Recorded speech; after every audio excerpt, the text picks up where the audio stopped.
Hi, my name is Mariana Chica, and today let's talk about Bitcoin. When most people hear that word, one of the two things comes to mind.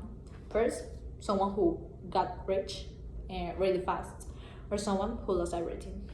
And honestly, both of those histories are real, and that's kind of the whole problem. We have been in this conversation for almost 20 years, and we still don't have a clear answer about it. Is Bitcoin actually helping people, or is it just a new version for the same old system? So let's start with the argument in its favor because it's backed in by real research.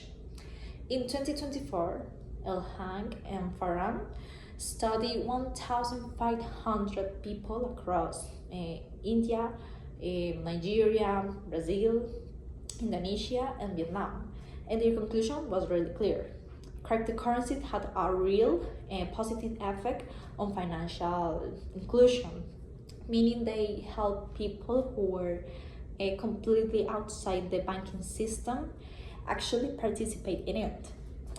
And then there's remittances. When someone sends money to their family in another country, a big chunk disappear in fees. The World Bank estimate in 2020 remittances to low and middle income countries reach 540 billion dollars, and for a lot of families that difference in fees isn't just a number. It could be a food or a child's tuition.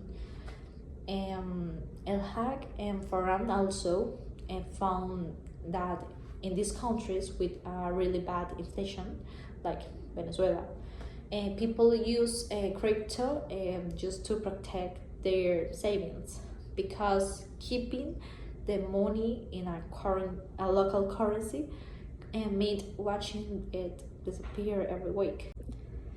But here's where it is complicated, because Bauer and Dimfall found that Bitcoin price can swing up to 10 times more than major world currencies.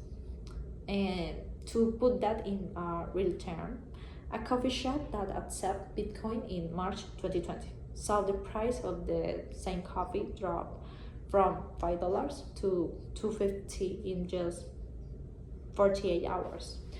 And one transaction can lose more than 30% on its value in a single day. And that's not a currency, that's a gamble. And without regulation, the risk go further, because during 2025, hackers linked to North Korea stole around $2.1 million in crypto. 60% of the old sector lost for cyber attacks that year. No one can do anything for that. No institution can stop it. No safely net exists.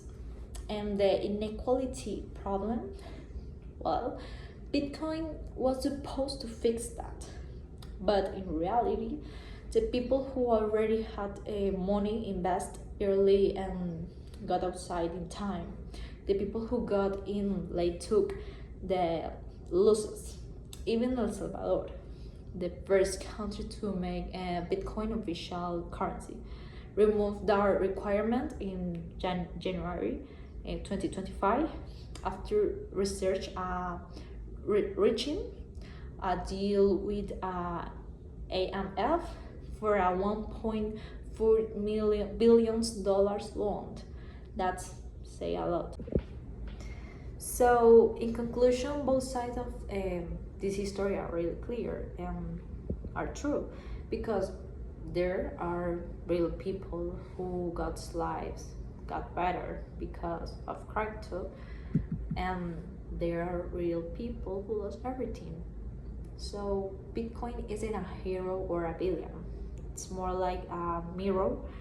Like it shows how money and the power work in our world, and the good parts and the ugly ones. So the question isn't whether Bitcoin will survive, because it probably will.